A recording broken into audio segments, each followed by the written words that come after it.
안녕하십니까.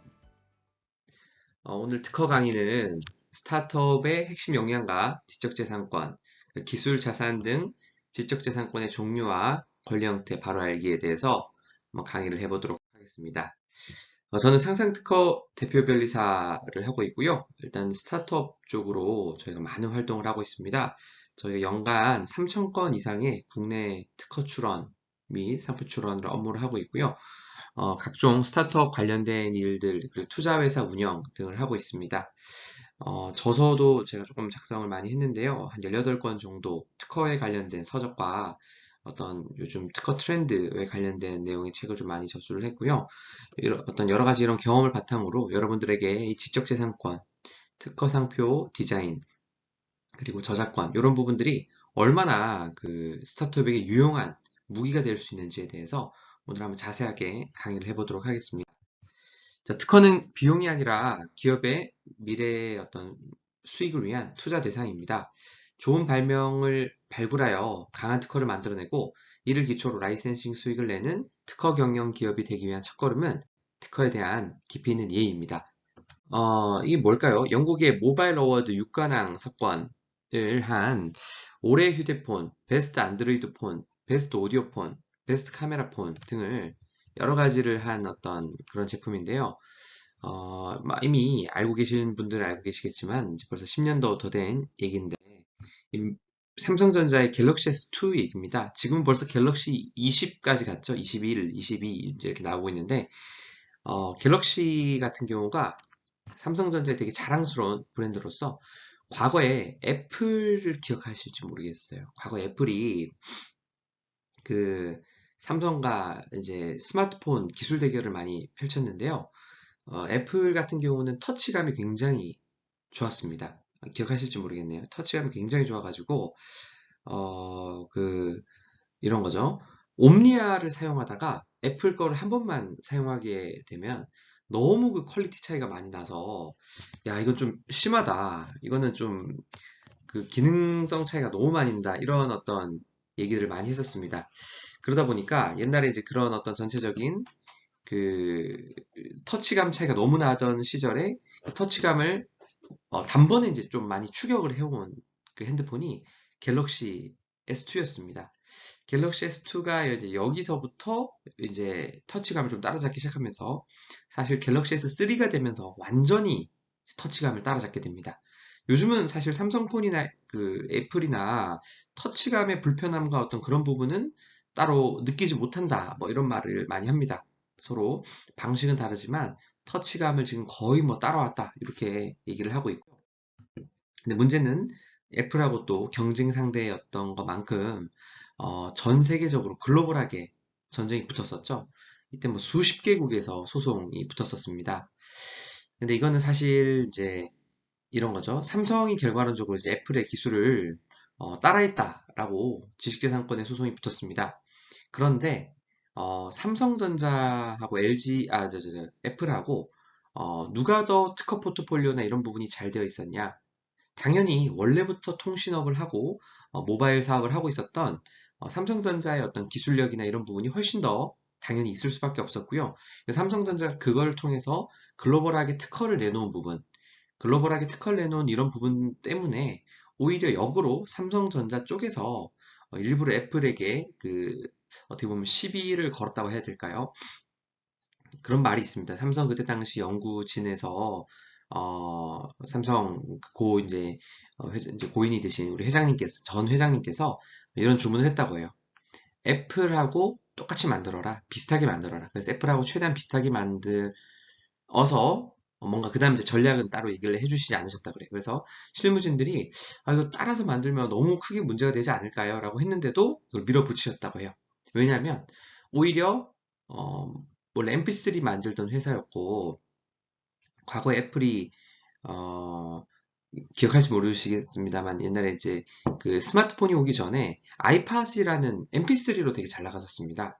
MP3 만들던 회사가 갑자기 핸드폰 시장에 뛰어들었는데 어, 특허를 7건밖에 안 들고 뛰어들긴 했어요. 사실은 물론 혁신적인 특허들이었지만 삼성은 이미 수천 건의 어떤 통신 기술과 여러 건의 어떤 그런 부분이 확보된 상태에서 애플이 갑자기 스마트폰 시장에 들어오니까 삼성전자 입장에서는 그러니까 내버려 둘 수가 없는 상황이었습니다. 근데 이거를 먼저 공격을 하면 모양새가 너무 빠질 수 있기 때문에 어떻게 하면 상대가 먼저 우리 쪽에 소송을 걸고 들어올까? 이런 부분을 조금 고민을 해가지고 그런 부분을 고민을 해서 사실 밀어서 잠금 해제 그리고 핸드폰 모양 보면 끝에를 곡선형으로 만드는 거 그리고 중간에 홈 버튼을 두는 거 여러 가지 이제 이런 것들을 비슷하게 만들기 시작합니다. 여러 가지로. 그래서 엄청나게 비슷하게 만들다 보니까 실제로 전 세계적으로 글로벌하게 소송이 붙는 그런 문제가 발생을 했었습니다. 삼성과 애플의 특허 소송이 전 세계적으로 발생을 했는데 사실은 정확하게는 삼성이 도발을 하니까 애플이 먼저 소송이 들어왔던 거고 애플이 소송이 들어오는 걸 보자마자 삼성전자 쪽에서 이에 질세라 맞불 형태로 맞소를 놔서 너네도 우리 통신 기술 베꼈잖아.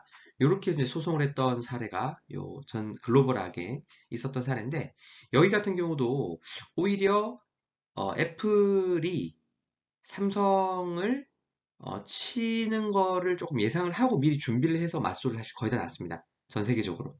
그러니까 삼성전자 입장에서는 우리 이미 특허가 많은 종주국 같은 느낌이었기 때문에 이 부분에 있어서 오히려 한번 상대방을 공격을 할 이제 목적까지 생각을 해서 이제 이렇게 들어간 거죠. 사실 그러면 어느 정도 손해배상액이 상계될 수 있는 부분이 있다고 판단을 하고 글로벌하게 전쟁을 벌였고요. 사실 그 결과 어떻게 됐습니까? 이 과정에서 전 세계적으로 소비자들 머리에 스마트폰의 가장 쌍두마차, 전 세계 글로벌한 스마트폰의 쌍두마차는 삼성전자와 애플이다. 이렇게 이제 소비자들 뇌리에 각색을 시키면서 어, 사실 이 시기에 삼성하고 애플만 그 점유율이 올라가게 되고요. 누가 망했죠? 모토로라가 이 기간에 망합니다. 그리고 그때 당시 전 세계 점유율의 40% 이상을 차지하고 있던 노키아가 이 기간에 점유율이 한 자릿수로 떨어지면서 몰락을 하죠. LG가 이때 크나큰 타격을 받고요. 그리고 펜텍이라는 회사도 이 기간에 거의 다 사업이 정리가 되는 어떤 그런 사태가 발생을 합니다. 실제로 이 특허권이라는 거를 마케팅까지 적극적으로 잘 활용한 사례로서 굉장히 좋게 평가를 받고 있는데요. 이런 식으로 특허라는 게 실질적으로 이렇게 우리 주변에서 이런 일들이 발생을 하고 있다. 침해와 침해를 어떤 디펜스하는 용으로 사용하고 있다고 보시면 될 것 같고요. 2011년에 시작된 소송이 2018년이 와서야 전 세계적으로 합의를 다 보면서 마무리를 하게 됩니다. 결과론적으로는 미국을 제외하고는 대부분 나라에서는 그 서로 간의 손해액이 비슷하다 상계가 많이 나왔고요. 미국은 그래도 애플의 홈그라운드다 보니까 미국에서는 1조를 배상하라 이런 판결이 나왔었습니다. 자, 우리 지식재산권 제도의 필요성에 대해서 이런 것처럼 자기의 아이디어를 이제 보호하는 측면에서 그런 지식재산권이라는 게 굉장히 중요하고 필요할 수밖에 없는데 우리가 어떤 프로세스를 통해서 지식재산권이 보호되는지 한번 좀 살펴보도록 하겠습니다. 자, 지식재산권 제도의 필요성과 관련해서 인간의 지적 창작물을 법률로서 보호함으로써 기술 발전과 공익이 이바지함, 특허라는 거 제도라는 게 특징상 출원을 특허청에다가 하게 되면요. 1년 6개월이 지나면 해당 내용이 공개가 되게 됩니다. 이 해당 내용이 공개가 되게 되면 그때부터는 이제 누구나 이용할 수 있는 기술이 되다 보니까 공개가 이왕시킬 생각으로 진행을 했으면 꼭 등록을 받아서 20년짜리 권리를 확보하는 어떤 그런 프로세스를 밟는 게 가장 좋은데요. 자, 한번 얘기를 해보겠습니다. 자, 효과적인 리프팅 실을 발명했습니다. 리프팅 실 여러분 뭔지 아시죠? 이렇게 여기 넣어가지고 성형할 때 웃으면서 이렇게 하면 저거를 할 수 있는 그 뭐죠? 이렇게 주름이나 이런 걸 개선할 수 있는 제품을 리프팅 실이라고 하는데요. 효과적인 리프팅 실을 개발을 했는데 이게 지금 사업화를 하는 과정에서 보니까 불법 복제품이 출시가 됩니다. 저는 이제 아이디어만 가지고 이렇게 사업을 하는 사람이고 불법 복제품을 가지고 사업을 하는 사람은 돈이 많은 자산가예요. 우리 자산가를 상대로 사업을 하다 보면 박리담에 규모의 경제를 이기지 못해서 발명가의 제품은 팔리지가 않고 이런 식으로 불법 복제품을 출시한 사람의 제품이 많이 팔리게 되는 경우가 발생할 수 있습니다. 자, 이 경우에는 불법 어떤 복제품이 발생을 해서 어떻게 되겠죠? 빚쟁이가 되겠죠. 그래서 이렇게 이제 빚쟁이가 되어버리면 사실 발명자 입장에서는 이거 실컷 발명했더니만 남존일 시켰네. 내 이거 아이디어를 다 뺏겨버렸네. 이렇게 되면 사실 발명자들이 새로운 어떤 창작에 대한 동기를 전혀 받지 못하기 때문에 발명을 못하게 되는, 안 하게 되는 이런 문제가 발생할 수 있습니다. 그러면 우리 글로벌 사회가 빠르게 발전할 수 없겠죠. 그래서 우리나라뿐만 아니라 사실 우리나라 특허 제도도 해외에서 다 들여온 제도입니다. 어, 이 제도는 옛날에 영국의 블랙스미스 그 대장장이들이 어떤 그 철이나 이런 걸 연단하는 기술을 서로 베끼거나 어떤 좀 보호를 하자라는 취지에서 어떤 그런 노하우에 대해서 공개를 하면 그거에 대해서 독점을 주면서부터 시작이 됐습니다. 특허가 영어로 패턴트라고 하는데 패튼이라는 단어 자체가 그, 네, 라틴 쪽에서 이 공개라는 의미를 가지고 있습니다. 내가 어떤 아이디어를 공개함으로써 너네들도 더 빨리 어떤 공개된 기술에서 더 개발할 수 있도록 하지만 공개를 시킨 사람에게는 한 몇 년 동안의 어떤 독점을 주도록 그렇게 만들어 놓은 제도가 여기 지식재산권 제도다의 지식재산권 특허 제도의 유래다 이렇게 생각을 하시면 될 것 같고요. 자, 특허는 여기서 어떤 부분의 역할을 하게 되나요?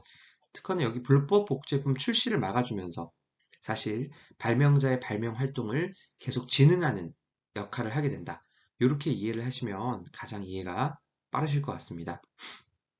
그래서 결과적으로 이제 여기서 다시 또 돌려보면 효과적인 리프팅 실을 발명해서 사업화를 하는 과정에서 불법 복제품이 출시되는 단계를 특허권으로 처단함으로써 불법 복제품이 안 나오는, 그러니까 자본이 많다고 승리하는 게 아니라 먼저 아이디어를 내면 독점권을 갖는 것으로써 시장을 보호해 줌으로써 결과론적으로 발명자들이 발명을 계속할 수 있는 동기를 만들어준다. 이렇게 이해를 하시면 가장 이해가 빠르실 것 같습니다.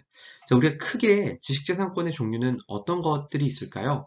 지식재산권의 종류는 특허권, 상표권, 그리고 여기 나와 있는 것처럼 특허, 실용신안, 상표 디자인, 그리고 저작권, 요 정도 5가지 테마를 이해하고 계시면 지식재산권에 대해서는 정말 잘 이해를 하고 계신 거다. 이렇게 생각하실 수 있을 것 같습니다. 기본적으로 지식재산권은 요 5가지가 핵심적인 틀로 움직이는 구조로 가는데요. 이게 어떻게 구분하느냐, 이거 좀 헷갈린다 라고 하시는 분들이 많아서 간략하게 제가 한번 설명을 해보도록 하겠습니다. 특허는 말 그대로 기술을 보호하는 내용입니다. 우리 자동차를 제가 한번 예를 들어봤습니다. 우리 자동차가 있다고 했을 때, 이 자동차의 ABS가 뭐죠? 브레이크를 잡을 때, 브레이크가 이제 눈길에서 타이어 바퀴가 이렇게 돌다가 브레이크를 딱 밟으면 바로 끽 이렇게 멈추는 게 아니라 탁, 탁, 탁, 탁.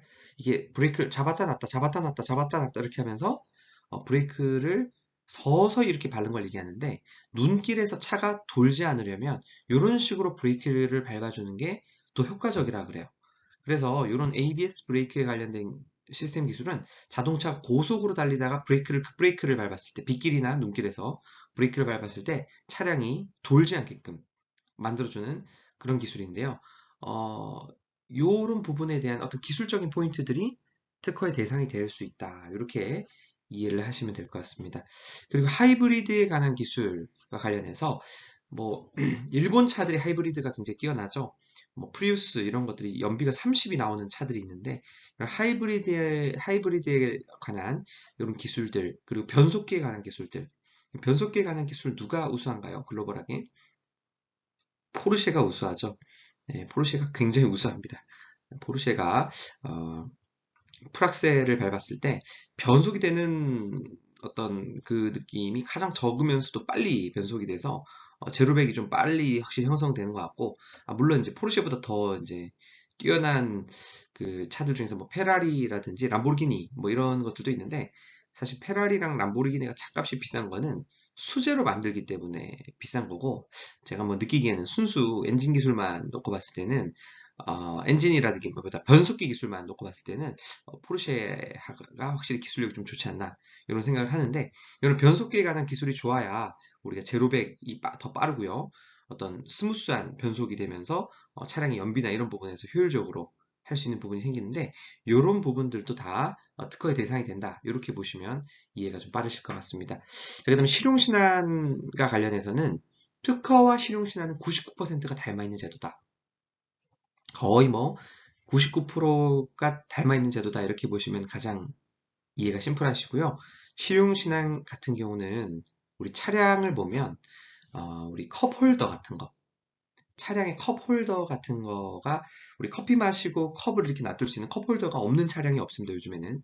근데 요거를 처음에 발명한 사람 같은 경우는 요게 뭔가 엄청난 고도한 기술을 가진 어떤 기술력이 있는 거라고 보긴 좀 민망할 수 있어요. 하지만 간단한 변화로서 생활에 굉장히 효용을 줄 수 있는 부분이 있죠. 그러다 보니까 요런 단순한 장치적인 부분인데 좀 아이디어가 괜찮은 것들은 실용신안으로 보호가 가능합니다. 그런데 거꾸로 얘기를 하면요. 실용신안으로 출원 대상이 되는 건 다 특허로도 사실 대상이 되세요. 그래서 특허랑 실용신안이랑 비교할 때 특히 우리나라 같은 경우는 실용신안의 등록 요건과 특허의 등록 요건을 구분을 거의 안 합니다. 그러다 보니까 실용신안으로 등록될 수준이면 사실 특허로 출원해도 우리나라 같은 경우 등록이 됩니다. 그러다 보니까 우리나라에서는 좀 특허 제도로 대부분 활용을 하고 실용신안 제도는 약간 사문화가 된 부분이 없지 않아 있어요. 좀 제도는 있지만 사람들이 많이 이용하지는 않습니다. 그러다 보니까 하여튼 뭐 제도로서는 있다라고만 좀 이해하시면 좋을 것 같고 특허는 발명의 카테고리가 4개입니다. 하나는 장치나 물건 같은 어떤 현물이 있는 어떤 물건을 말하는 거고요. 그다음에 두 번째는 이러한 물건을 제조하는 방법. 그리고 또 하나는 그냥 단순한 어떤 서비스 방법이라든지 방법론적인 거. 그리고 또 하나는 물질에 관한 내용. 이렇게 크게 4가지 테마를 보호하는 것이 특허다. 이렇게 이해를 하시면 되는데요. 실용신안 같은 경우는 제가 방금 말씀드린 4가지 테마 중에 특허는 이 4가지 대상을 다 보호할 수 있지만 실용신안 같은 경우는 딱 한 가지 물건이 있는 어떤 현물, 물건이 있는 장치나 어떤 물건 이런 것들만 보호가 된다라고 보시면 될 것 같습니다. 여기도 보시면 실용신안 같은 경우는 딱 자동차용 백밀러 그리고 컵 홀더, 의자의 높낮이 조절 장치와 같이 물건이 정확하게 있는 부분에 대해서만 실용신안으로 보호가 된다 보시면 될 것 같고요. 우리가 요즘에 지금 뭐 바이러스 관련된 이슈가 최근에 이슈가 컸었죠. 한동안 몇 년 동안 이슈가 컸었는데 그런 어떤 백신이나 이런 것들에 관한 것들 다 특허 대상이 됩니다. 하지만 백신이 물건으로 보기가 조금 어렵습니다. 장치나 이런 물질과 같은 부분은 특허의 보호 대상이지 실용신안으로는 보호가 되지가 않아요. 그러다 보니까 이런 부분은 물건이 아니기 때문에 실용신안 대상이 안 된다 이렇게 보시면 될 것 같고요. 특허는 여러 가지 제품을 다 보호할 수 있는 테마가 되지만 실용신안 좀 제한적이다. 이렇게 보시면 될 것 같습니다. 자, 디자인으로 가면 우리 자동차가 있을 때, 우리 현대차와 기아차를 한번 좀 예를 들어보면, 음, 현대차로 예를 들면 안 될 것 같네요. 우리 좀 고속주행에 능한 차, 예를 들어서 뭐 람보르기니를 한번 예를 들어보겠습니다. 자, 우리 람보르기니의 차체 모양, 여러분 뭐 인터넷에 검색해 보시면 나오는데요. 잘 보시면 고속주행을 할 때 바람의 저항을 최소화하고 그 뒤쪽 부분에서 와류가 생기지 않도록 그렇게 설계가 좀 되어 있습니다. 그런 경우에는 자, 이러한 디자인적인 부분에서 차량의 외형적인 이런 외관이나 이런 부분이 기능적인 측면이 있으면 특허로도 보호 대상이 가능합니다. 예를 들어서 똑같은 엔진을 장착했는데 이 껍데기 모양에 따라서 최고 속도가 어떤 거는 370km, 어떤 거는 390km까지 간다고 한다면 그 390km까지 갈 수 있는 외형의 모양이 바람의 저항을 더 안 받는 어떤 그런 방향의 설계가 됐다라고 볼 수 있는 거거든요. 그래서 차체 모양이 기술적인 특징이 있다라고 하면 특허로서 보호를 하시면 되고요. 근데 우리가 이제 그 람보르기니를 얘기를 했었는데 람보르기니 말고 다시 돌아와서 레이라는 차를 한번 보겠습니다. 레이. 레이라는 자동차 어떻게 생긴지 혹시 아시나요? 예쁘게 블럭 형태로 이렇게 생겼습니다. 쉽게 말해서 바람의 저항을 고려한 모양인가 아니면 바람의 저항을 다 두드려 맞으면서 가는 모양인가라고 했을 때 레이는 어떤 바람의 저항을 막는 것보다는 그냥 공간을 실용적으로 많이 쓰기 위해서 만들어 놓은 부분이 있다 보니까 전체적으로 어떤 그런 기능적인 측면은 좀 약할 수가 있습니다. 자, 그런 경우에 보호를 해야 되겠는데 특허로는 보호가 안 되는 경우가 있을 수가 있어요. 그럼 그런 경우에는 어떻게 보호를 해야 되겠죠? 그런 경우에는 특허로 보호하는 것이 아니라 여기 지금 나와 있는 디자인으로 보호를 해야 된다. 이렇게 이해를 하시면 이해가 쉬우실 것 같아요. 어, 실제 우리나라 자동차 같은 경우가 디자인을 다 등록을 해놓는데요.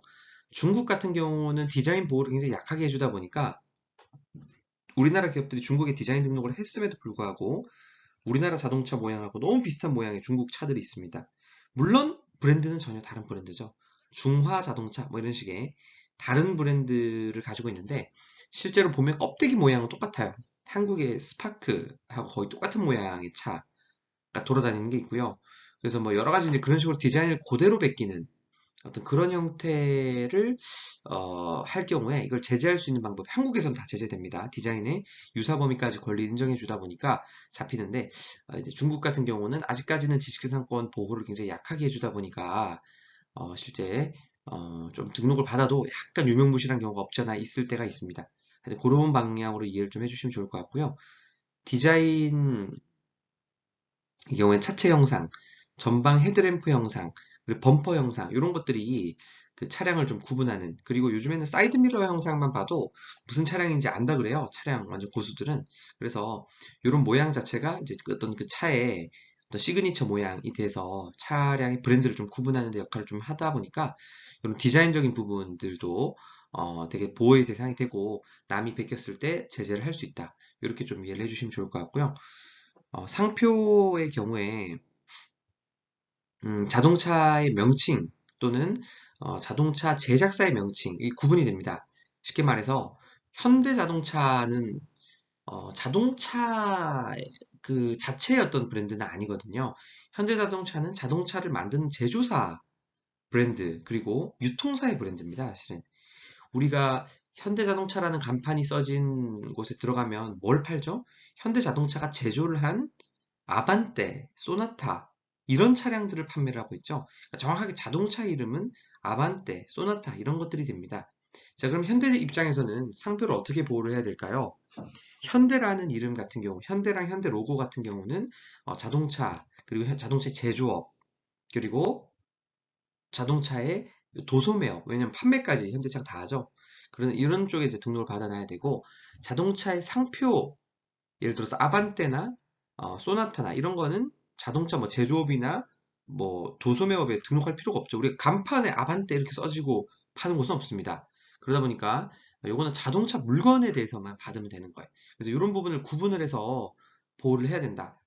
제가 실무하다 보면요, 소상공인들이 이런 부분에 조금 그 간과를 하셔가지고 예를 들어서 이런 거죠. 본인은 화장품 브랜드를 운영을 하고 있는데 제가 상표 등록된 걸 확인해 보면 화장품 도소매업에만 등록을 받고 이렇게 하시는 분들이 있어요. 가끔 보면. 거꾸로 나는 또 도소매업을 하시는 분인데 내가 화장품을 제조하는 게 아니라 남의 화장품을 떼다가 판매하는 대표적인 화장품 도소매몰이 어디 있죠? 우리가 올리브영이 도소매몰이죠. 올리브영은 화장품은 아닙니다, 여러분. 올리브영에 가면 뭐 닥터자르트나 닥터지, 뭐 비오템 이런 각종의 브랜드들이 있는 것이지 올리브영이 브랜드는 아니거든요.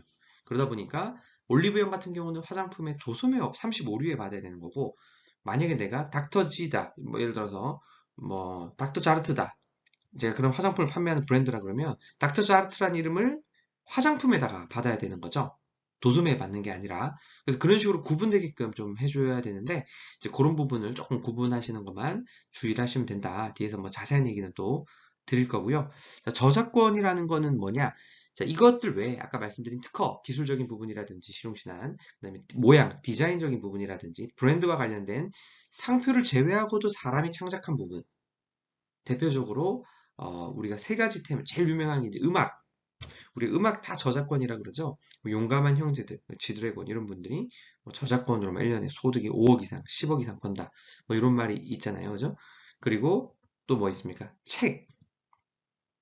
우리가 책을 그대로 대학교 다니시면서 전공 서적 사람들 막 카피, 복사본으로 해서 많이 쓰시는데 걸리면 큰일 나죠. 이게 실제 이런 저작권이 들어가는 부분은 어떤 저작물을 어떤 서류 같은 것들 이런 것들도 저작권의 보호 대상이 되고요.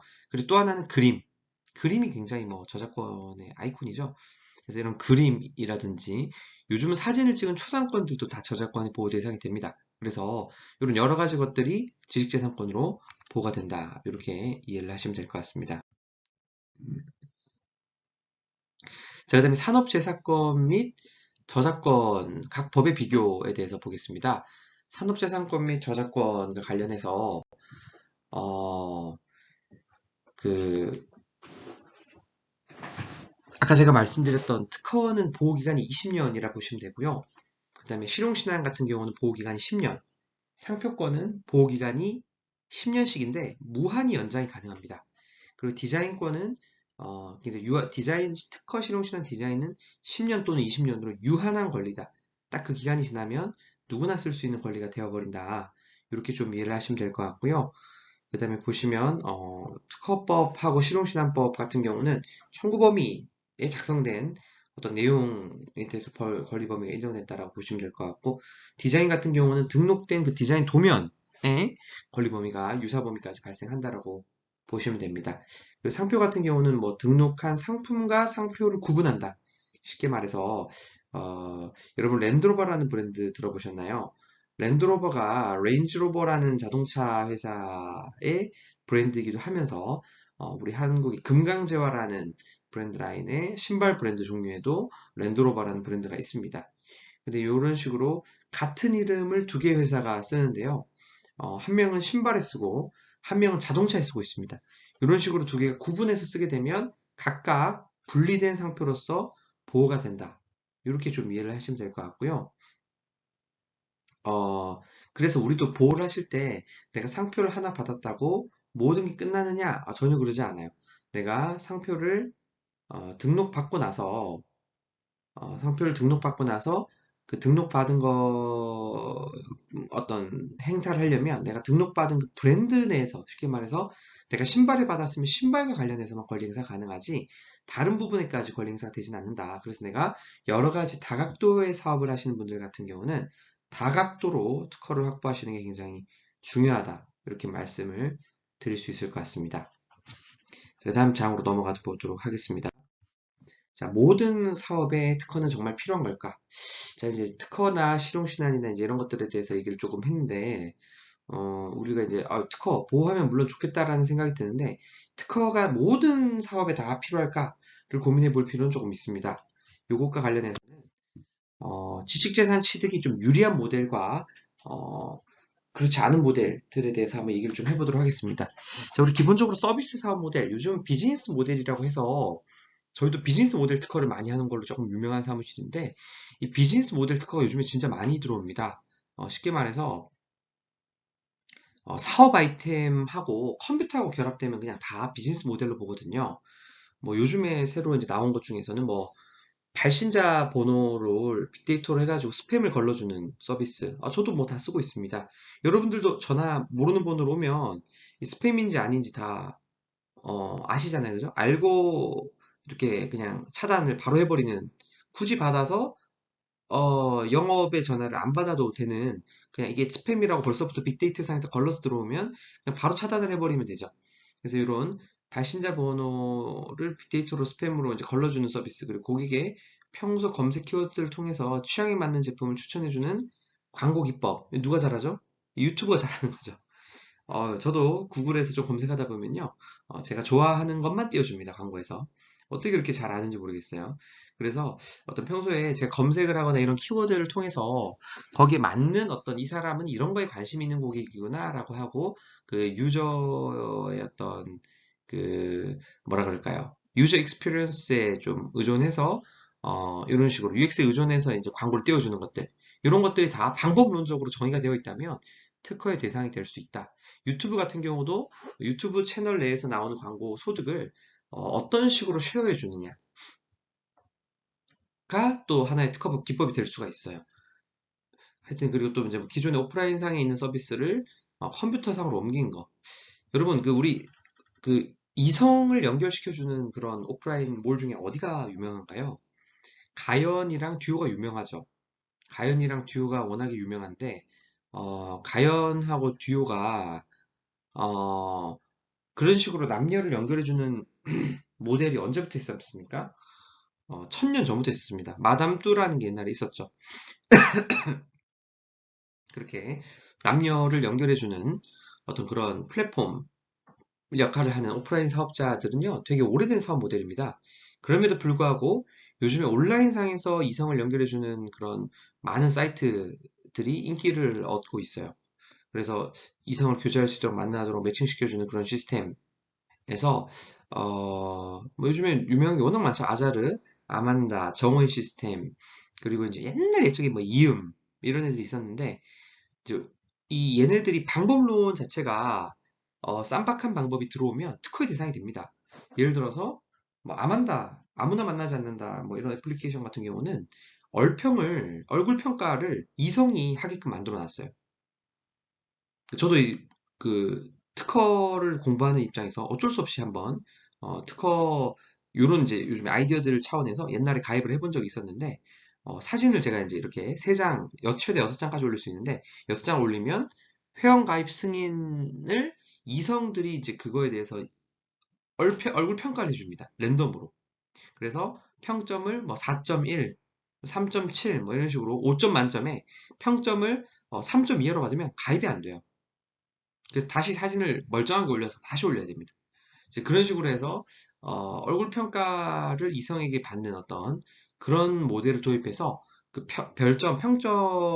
평점이 각자 다채롭게 들어온 고객들을 서로 그 평점과 매칭을 해서 연결해주는 어떤 그런 것들을 하는 걸로 이제 과금을 되게 유도를 하는 거를 하는데 되게 어떻게 보면은 신선한 기존에 있던 어떤 남녀 연결 모델이지만은 그 방법론적인 부분에 있어서는 컴퓨터와 인터넷을 이용해서 굉장히 새롭게 하는 부분이 많이 있습니다.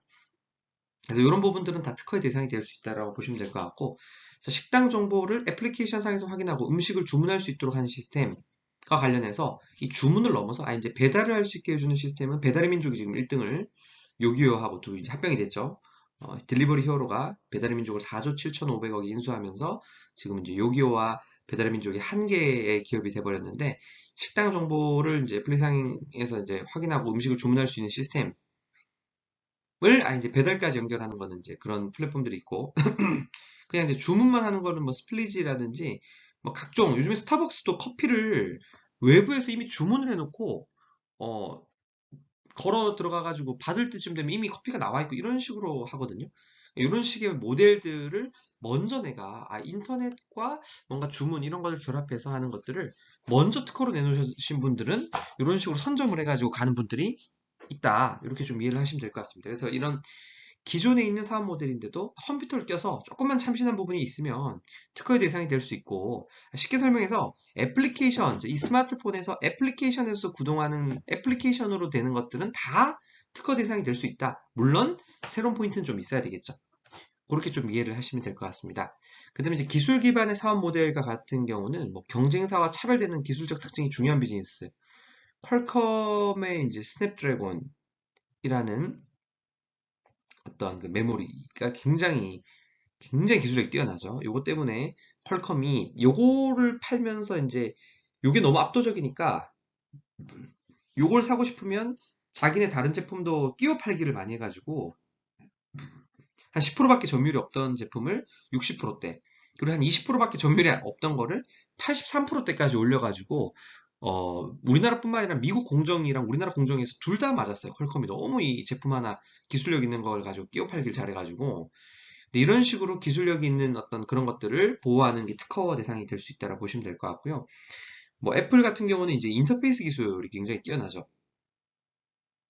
그리고 뭐 삼성은 반도체 기술, 그리고 테슬라가 요즘에 이제 자율주행 기술, 어, 네, 포르쉐나 이런 차 같은 경우도 그 자율주행이라기 반자율주행이라 해서 앞에 우리 거리만 좀 측정해주는 그래가지고 이제 그 뭐냐 밟았다 섰다 밟았다 섰다는 해주는 것까지는 돼 있는데 이 운전을 해주는 것까지는 없어요. 벤츠를 좀 고가 모델로 가야 이제 운전을 조금 맞춰주는 게 있고 테슬라 같은 경우도 뭐 완전 자율주행까지는 아니지만은 굉장히 고도한 테슬라 같은 경우는 뭐 어디 뭐 서울에서 분당 간다라고 하면 운전대 몇 번 안 돌리고 갈 수 있는 그런 경우가 발생을 하거든요. 이제 그런 기술들이 다 기술 기반의 모델들이 특허의 대상이 된다. 이렇게 보시면 될 것 같습니다. 자, 그다음에 이제 문화 사업 모델 같은 경우는 제가 팽수하고 추억이 많은데 EBS의 역작 팽수 그리고 이제 싸이의 강남스타일 디즈니의 겨울왕국 이 뭐죠? 영화죠. 영화 그리고 앞에는 음악 그리고 팽수 같은 경우는 캐릭터 마이클 샌델의 정의란 무엇인가 이건 뭐죠? 책입니다. 책 이런 것들이 다 뭐다? 문화 사업과 관련된 어떤 그런 모델들 같은 경우는 저작권, 그리고 상표권, 디자인권이 굉장히 중요하다. 이렇게 이해를 하시면 될 것 같습니다. 그래서 이제 기술이나 서비스 베이스는 특허로 보호하면 되고, 문화 사업 모델은 저작권, 상표권, 디자인권 이런 것들로 보호를 하면 된다라고 생각하시면 되고요. 제가 옛날에 EBS 팽수를 저희 고객사가 EBS보다 먼저 이제 출원을 한 거 사례가 있었어요. 그래가지고 결과론적으로는 논란이 되기 전부터 EBS랑 얘기를 해서 다 돌려주긴 했는데 이 EBS 팽수 같은 경우가 사업을 하면서도 상표권을 등록을 제대로 안 해놨던 거예요. 캐릭터만 해놓고 이름 같은 걸 안 해놔가지고 어떤 다른 일반 민간인들이 치고 들어올 수 있는 틈이 있어가지고 굉장히 이 특허 보호를 잘 못해가지고 상표 보호를 잘 못해서 다른 업체들에게 이거를 전체적으로 다 뺏기는 이제 그런 일들이 좀 있었었는데 결과론적으로는 뭐 그 200만 팬덤을 잘 이용해서 이렇게 잘 극복을 했습니다. 극복을 해가지고 굴복시켜가지고 다 이렇게 가져가는 그런 일이 있었는데 하여튼 이제 이런 문화사업 모델 같은 경우는 결과론적으로 뭐가 제일 중요하다? 어떤 저작권 상표 디자인이 제일 중요하다. 이런 부분만 좀 이해를 하시면 될 것 같습니다. 자, 우리 비즈니스 모델 특허 저희 회사에서 출원된 것만 제가 뭐 비즈니스 모델 것만 한 1000건 이상 벌써 등록된 건이 있는데 매장이 구비된 태블릿을 통해서 음식을 주문하는 방법. 여러분, 강남에 술집 같은 데 가보시면 요즘에 이제 이렇게 태블릿으로 이렇게 음식 주문하고 여러분 그 아실지 모르겠네요. 뭐 이게 어떤 이제 젊은이들이 가는 헌팅 포차 이런 데는 옆 테이블 뭐 몇 번 테이블하고 헌팅 신청도 막 요즘엔 태블릿으로 이렇게 음식 주문하는 태블릿으로 막 해가지고 서로 조인해가지고 막 계산은 누가 하냐 합석하고 뭐 이런 것들도 많이 하는데 어떤 그런 전체적인 것들을 실제로 지금 강남에서 구현되는 걸 하는 회사가 티오더입니다. 티오더. 저희 회사 고객이거든요.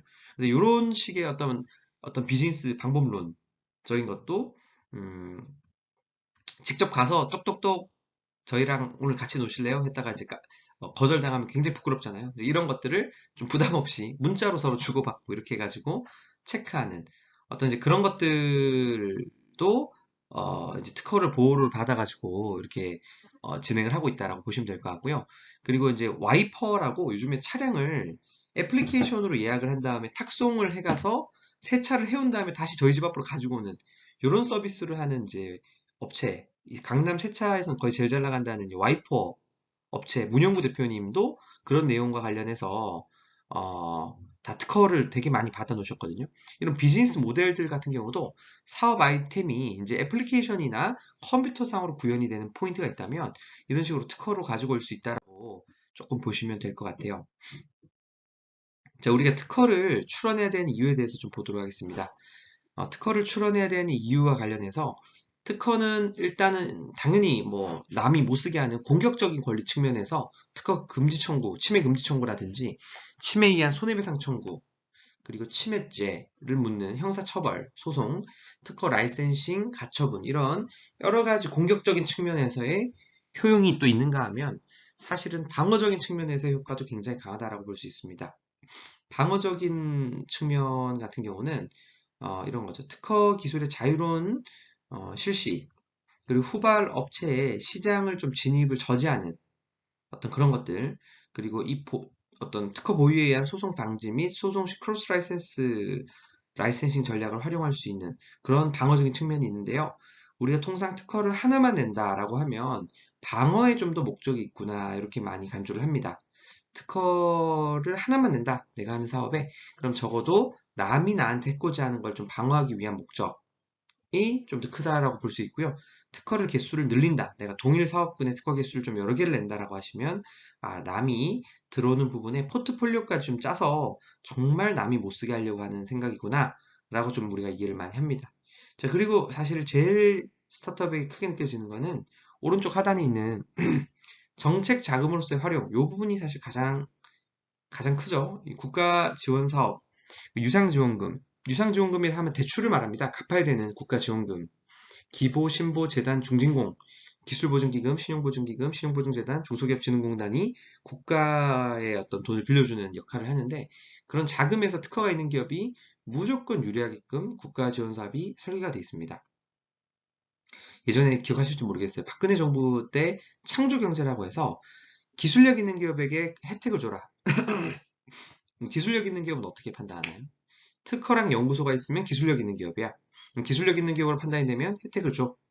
이런 식의 혜택을 주면서 특허만 있으면 대출을 해주는 그런 상품을 굉장히 많이 만들어 놨어요. 그리고 문재인 정부에 넘어와서는 혁신금융이라는 걸 하면서 더 강화를 시켰습니다. 오히려 특허 연구소가 있으면 기술력 있는 기업이고 기술력이 있으면 혜택을 줄게 라는 부분을 더 강화시켜서 지금은 뭐 박근혜 정부 말기보다 7배 정도 예산이 증가했다 그래요, 전체적으로.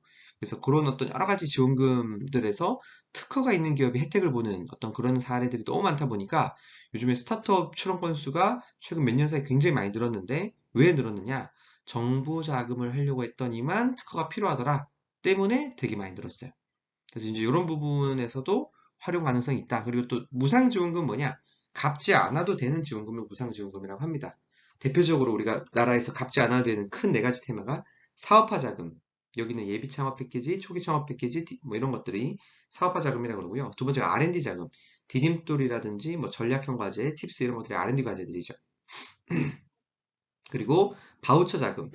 그리고 사람을 뽑으면 주는 고용지원금. 이 네 가지가 갚지 않아도 되는 이제 무상지원금 영역인데, 이런 영역에서 사실 특허가 있으면 고용지원금을 제외하고는 특허가 있으면 전부 다 가산점 또는 유리한 고점에서 심사를 할 수가 있다라고 보시면 될 것 같습니다. 그 다음에 자산으로서 활용과 관련해서 IP 담보 대출, 특허를 가지고 대출도 할 수 있고요.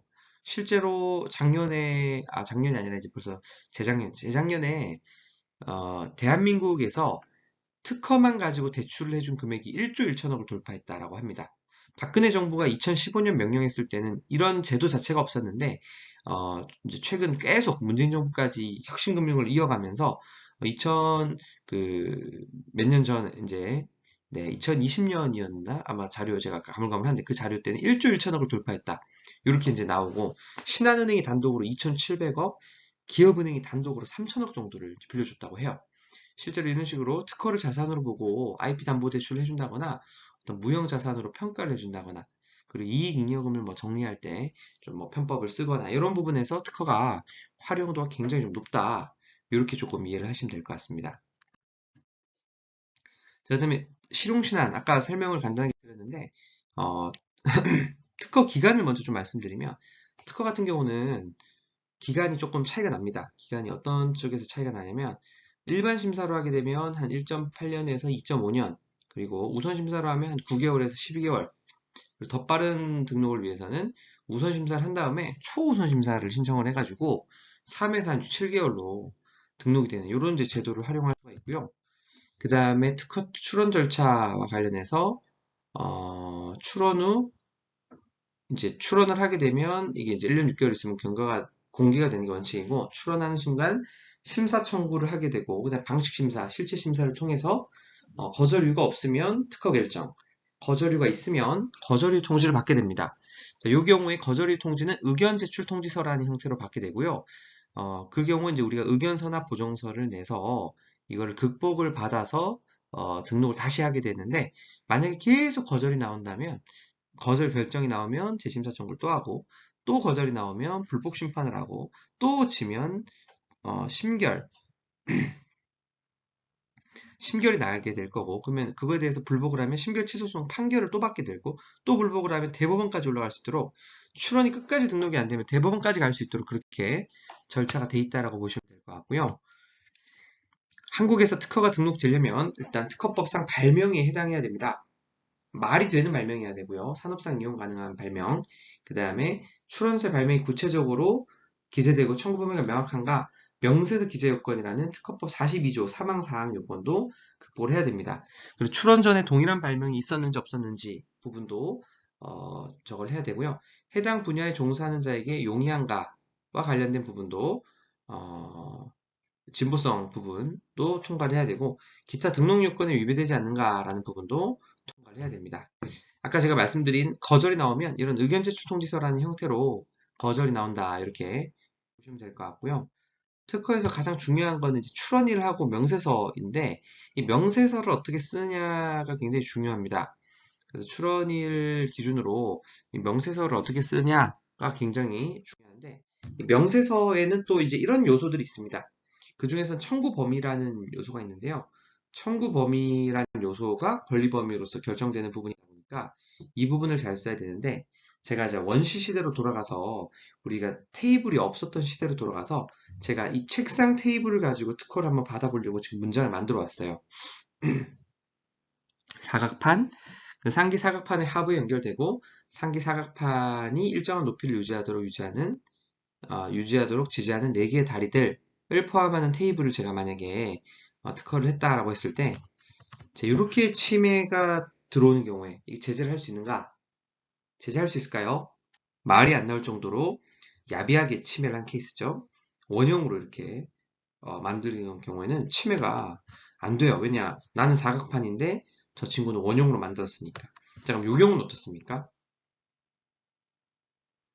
저는 4개의 다리를 얘기를 했는데 1개의 다리를 가지고 왔어요. 이게 침해됩니까? 침해가 안 됩니다. 자, 이런 식으로 야비하게 편법을 쓰는 친구들을 방어하기 위해서 제가 다시 추론을 합니다. 이렇게 하면 안 되겠구나. 그래서 이걸 어떻게 하죠? 이 소정의 형상을 가진 판, 그리고 상기판의 하부에 연결되고 상기판이 일정한 높이를 유지하도록 지지하는 적어도 하나의 다리,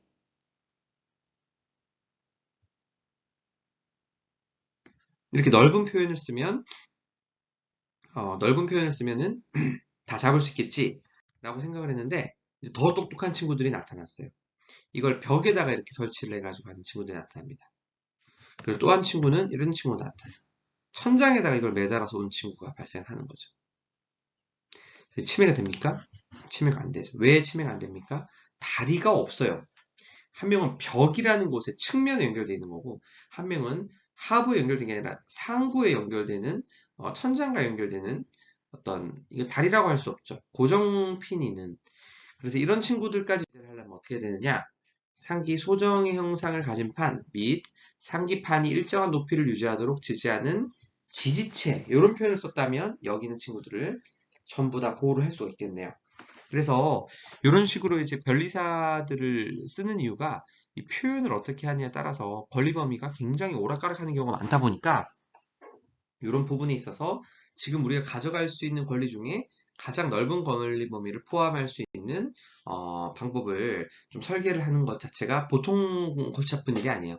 그래서 보니까 이런 일을 하는 게 변리사라고 보시면 될 것 같고요. 소정의 형상을 가진 판, 이런 식으로 해서 만들면 이 세 가지가 포함하는 요 엘리멘트를 여기가 우리 권리 범위가 된다. 이렇게 포함을 하면 될 것 같습니다.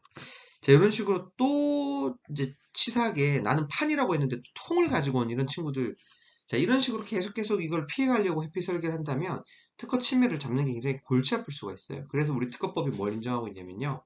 특허법이 인정하는 게 아니라 특허 판례가 균등한 부분, 유사한 부분까지도 침해를 인정하는 제도를 두고 있습니다. 그래서